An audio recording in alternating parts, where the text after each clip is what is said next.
સુરતના ઈચ્છાપોર વિસ્તારમાં એક હચમચાવી મૂકનાર ઘટના સામે આવી છે, જેમાં કૌટુંબિક કાકાએ જ પોતાની 16 વર્ષની ભત્રીજી પર દુષ્કર્મ આચરી તેને ગર્ભવતી બનાવી હોવાનું સામે આવ્યું છે।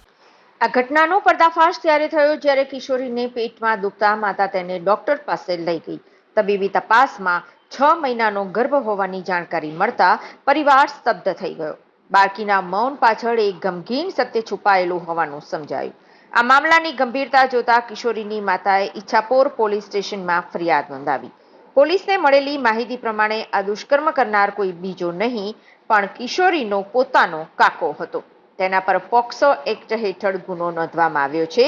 ઈચ્છાપોર પોલીસે તરત જ તપાસ હાથ ધરી અને ગણતરીના કલાકોમાં જ નરાધમ કાકાની ધરપકડ કરી। હવે આગળની કાર્યવાહી માટે આરોપીની પૂછપરછ ચાલી રહી છે।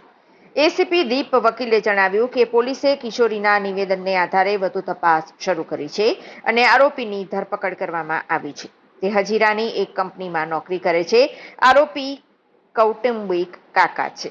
બીએનએસની કલમ અને પોક્સો એક્ટ હેઠળ ફરિયાદ દાખલ કરી છે।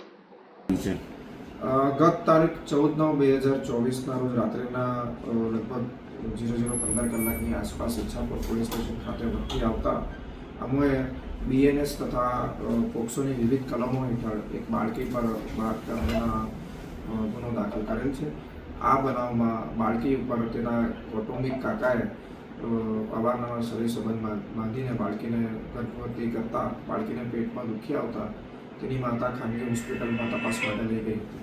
તેમજ આ ખાનગી હોસ્પિટલમાં બાળકીની સોનોગ્રાફી કરતાં તેને 5 માસનો ગર્ભ હોવાનું બહાર આવતા સમગ્ર બનાવ પ્રકાશમાં આવ્યો હતો અને અમોએ તેનું તુરંત કોગ્નિઝન્સ લઈ આ અંગે બળાત્કારનો ગુનો તથા પોક્સોની વિવિધ કલમ હેઠળ ગુનો દાખલ કરેલ છે અને ગત સાંજ રોજ અમોએ બાળકીના જે કૌટુંબિક કાકા આરોપી થાય છે તેની ધરપકડ કરી લીધી છે।